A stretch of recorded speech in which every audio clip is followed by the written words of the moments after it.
Assalamualaikum warahmatullahi wabarakatuh.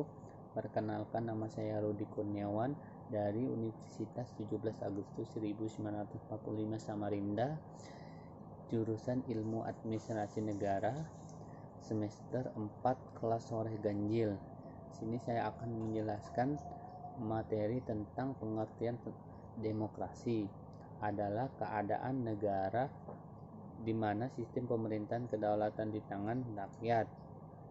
Maksudnya adalah kedaulatan merupakan suatu sistem yang menempatkan kekuasaan tertinggi di suatu negara berada di tangan rakyat.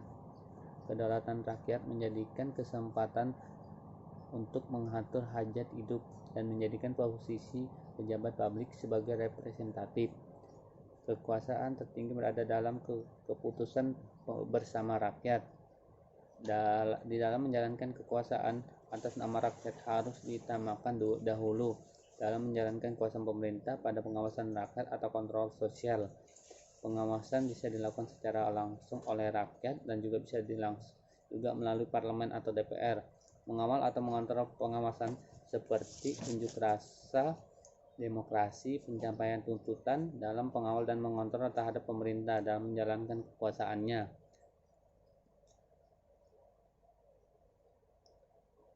Rakyat berkuasa. Rakyat diberikan ruang untuk terlibat dalam pelaksanaan dan pengelolaan negara, tidak menjadi hak prerogatif pemerintahan untuk rakyat. Di sini saya akan menjelaskan pemerintahan untuk rakyat, bahwa kekuasaan yang diberikan oleh rakyat kepada pemerintah jalankan untuk kepentingan rakyat harus didahulukan atau diutamakan atas segala-galanya, dan kekuasaan oleh rakyat. Ini saya akan menjelaskan apa yang dipilih oleh rakyat pada saat pemilu, menunjuk atau memilih seseorang yang menjadi kepala pemerintah atau pejabat pemerintah publik, maka diharapkan dalam menjalankan kekuasaan harus mengutamakan kepentingan rakyat atau umum atas segala-galanya. Dengan demikian, pemerintahan harus mendengarkan dan mengakomodasi aspirasi masyarakat, merumuskan dalam kebijakan pemerintahan. Keputusan kebijakan oleh negara diambil pemerintah seharusnya datanya berasal dari rakyat. B. Unsur-unsur penegakan demokrasi. Ada 4 indikator penopang kehidupan demokrasi di Indonesia. 1. Negara hukum atau biasa disebut respect and the rule of law. Apa itu negara hukum? Bahwa di Indonesia di samping negara adalah menganut sistem politik demokrasi dan berdasarkan hukum.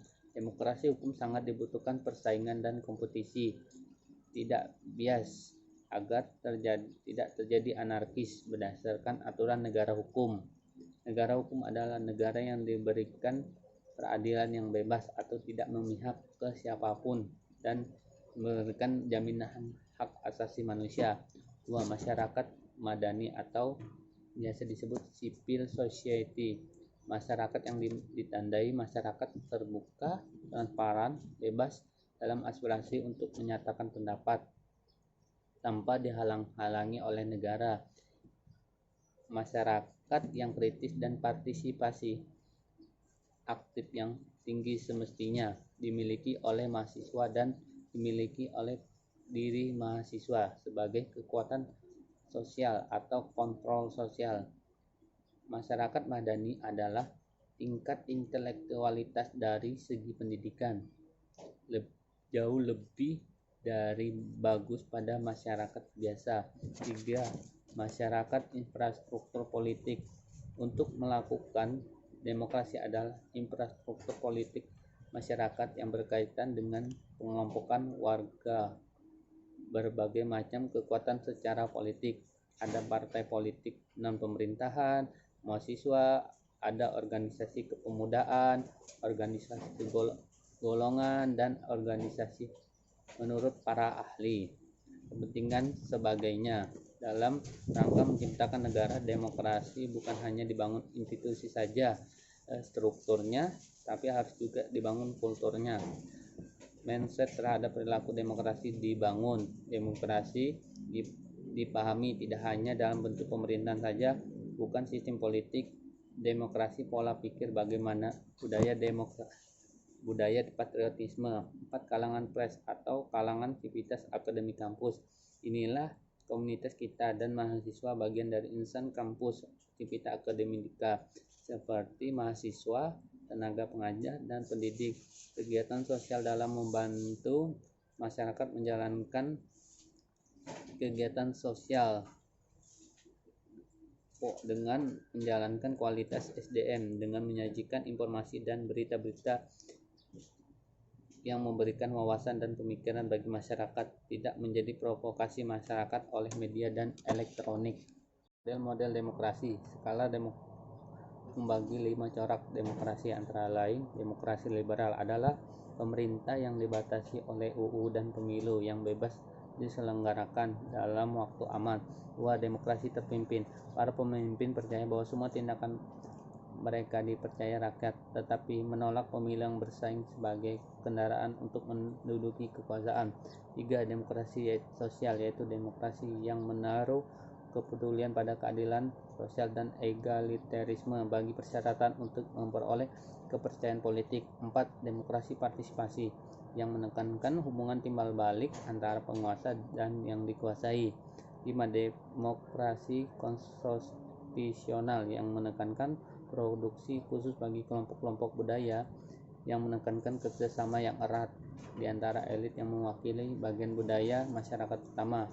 Demokrasi dilihat sebagai segi pelaksanaannya terbagi menjadi 2, yaitu demokrasi langsung adalah terjadi bila rakyat mewujudkan kedaulatan pada suatu negara dilakukan secara langsung, sedangkan demokrasi tidak langsung terjadi bila untuk mewujudkan kedaulatannya rakyat tidak langsung berhadapan dengan pihak eksekutif, melainkan lembaga perwakilan parlementer negara. Demokrasi untuk mengukur suatu negara atau pemerintahan dalam menjalankan tata pemerintahan dikatakan demokratis dilihat dari 4 aspek, yaitu 1. Masalah pembentukan negara. Proses pembentukan kekuasaan akan sangat menentukan bagaimana kualitas, watak, dan pola hubungan yang akan dibangun. 2. Dasar kekuasaan negara. Masalah ini menyangkut konsep legitimasi kekuasaan serta pertanggungjawaban langsung oleh rakyat. 3. Susunan kekuasaan negara. Kekuasaan negara dijalankan secara distributif untuk menghindar terhadap penumpukan kekuasaan dalam satu tangan atau wilayah. Penyelenggaraan kekuasaan negara terdiri atas, yaitu A. Memungkinkan terjadinya desentralisasi untuk menghindari sentralisasi. B. Memungkinkan pembatasan agar kekuasaan tidak terbatas. 4. Masalah kontrol sosial. Adanya mekanisme yang memungkinkan check and balance terhadap kekuasaan yang dijalankan eksekutif dan legislatif. Perkembangan demokrasi di Indonesia. 1.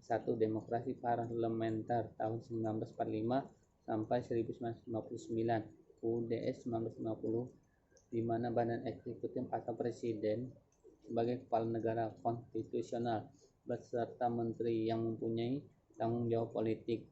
2. Demokrasi terpimpin tahun 1959 sampai 1965. Jadi demokrasi ini adalah dominasi dari presiden, terbatasnya peran parpol, berkembangnya pengaruh komunisme yang meluas, dan peran ABRI sebagai unsur politik. 3. Demokrasi Pancasila tahun 1965 sampai 1998. Usaha untuk meluruskan kembali penyelewengan terhadap Pancasila dan UUD 1945 yang telah terjadi pada masa demokrasi terpimpin dan telah mengadakan tindak korektif.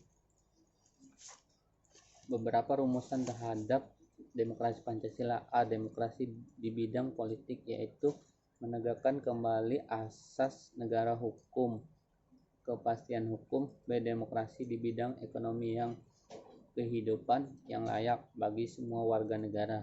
C. Demokrasi dalam bidang hukum, yaitu pengakuan dan perlindungan HAM, peradilan yang bebas dan tidak memihak. 4. Demokrasi dalam masa reformasi. Pada masa ini adalah fase krusial dan kritis karena akan ditentukan kemana arah demokrasi yang akan dibangun. Sukses tidaknya fase ini ditentukan oleh A. Komposisi elit politik. B.